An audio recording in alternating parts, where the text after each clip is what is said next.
Assalamualaikum warahmatullahi wabarakatuh. Kembali lagi bersama aku Muhammad Faris Agustino. Jadi di video kali ini kita akan mempraktikkan tentang jaringan nirkabel atau wireless.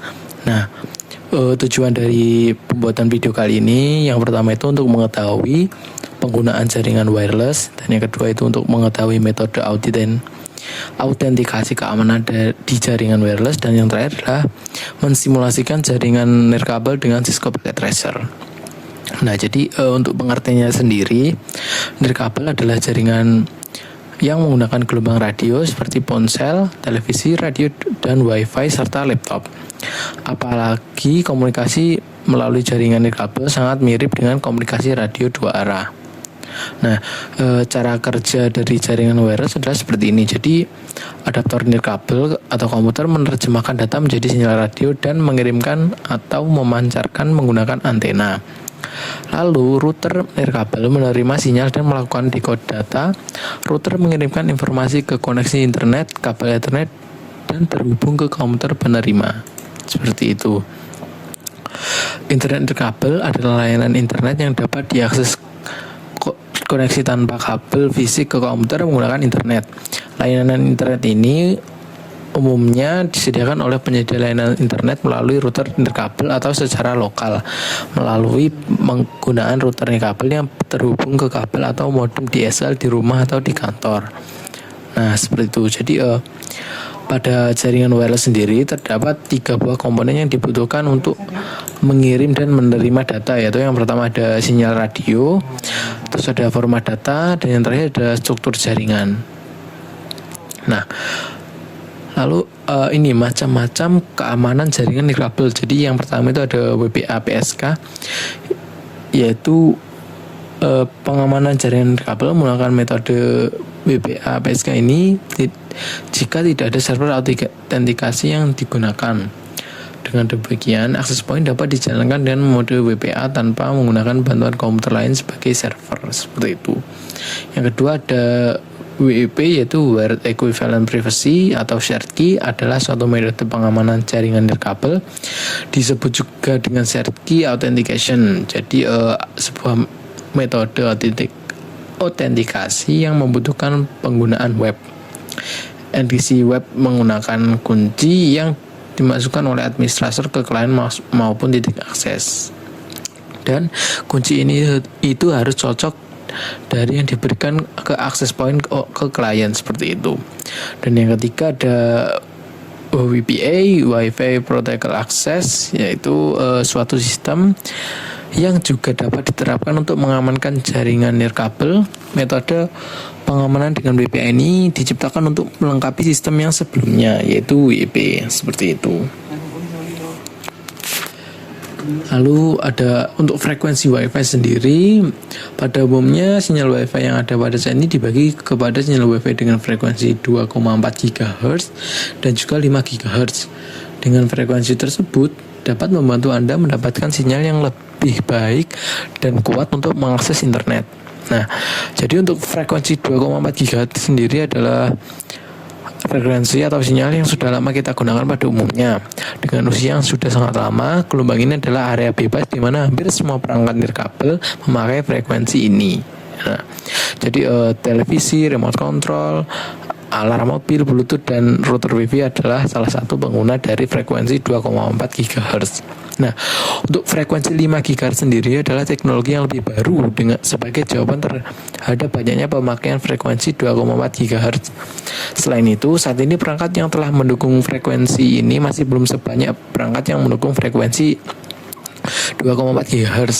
Tetapi frekuensi yang lebih kuat ini mempunyai kekurangan pada daya jangkauan yang lebih pendek.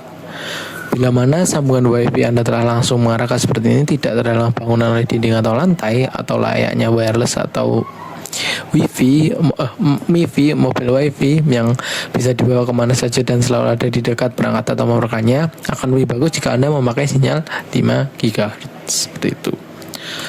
Nah, untuk percobaan dari jaringan wireless sendiri, untuk skenario-nya seperti ini. Ada sebuah switch yang dihubungkan dengan 2 buah access point, dan juga setiap access point menghubungkan laptop dan juga smartphone. Nah, Nah, untuk langkah percobaan yang pertama ini kita membuat skema jaringan seperti gambar di atas.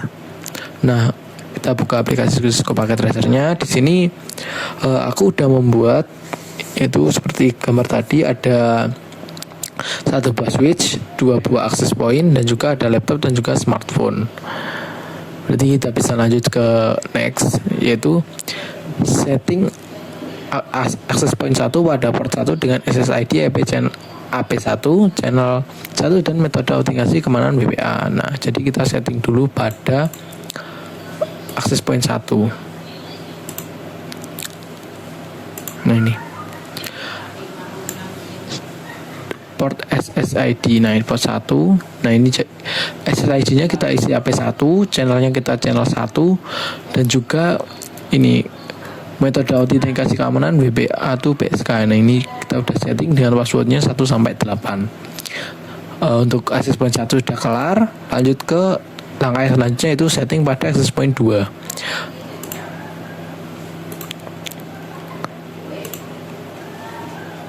Nah, untuk access point 2 ini pada port 1 dengan SID AP2. Untuk channelnya itu 6. Channelnya itu 6 tanpa menggunakan metode keamanannya. Jadi metode autentikasinya kita disable seperti itu. Jadi sudah. Lanjut ke nomor 4, setting laptop pada wireless 0 dengan SSID IP1, metode autentikasi keamanan WPA, bla bla bla, seperti itu.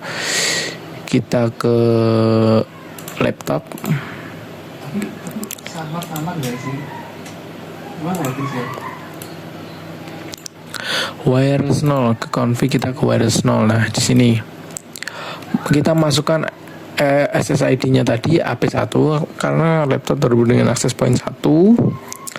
Lalu untuk autentikasinya kita gunakan ini WPA2 PSK dengan passwordnya 1 sampai 8. Lalu kita masukkan di sini IP, alamat IP-nya sendiri adalah 192.1/129. Nah, di sini 192.168.129 dengan subnet masknya 255.255.255.128. Nah, kita sebelum itu kita harus setting dulu IP configuration di sini. Jadi IP versi 4-nya itu tadi 192.168.1.129, subnet masknya ini, dan juga untuk gateway-nya itu 192.168.1.128. Seperti itu kita atur dulu agar bisa tersambung.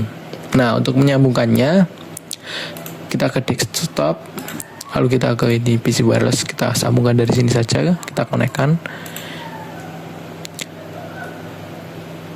Nah, ini kita klik yang AP1, kita connect. Kita masukkan passwordnya 1 sampai 8. Kita konekkan. Nah, harusnya sudah connect ya. Nah, ini sudah connect. Lanjut kita setting smartphone pada wireless 0 dengan SSD API tanpa metode. Nah, pada smartphone. Jadi kita setting untuk SSID-nya kita pakai access point 2, API 2, lalu tanpa metode autentikasi kita disable, dan juga alamat IP-nya 192.168.1.130. Nah, ini 130 subnet masknya itu tetap sama. Jangan lupa kita setting dulu di sini untuk IP configuration-nya 192.168.1.130, dan juga untuk gateway-nya sama seperti yang di laptop. Nah, ini kita ke wireless 0, kita nyalakan, dan bisa dilihat bahwa ini sudah tersambung laptop dengan access point 1, smartphone dengan access point 2.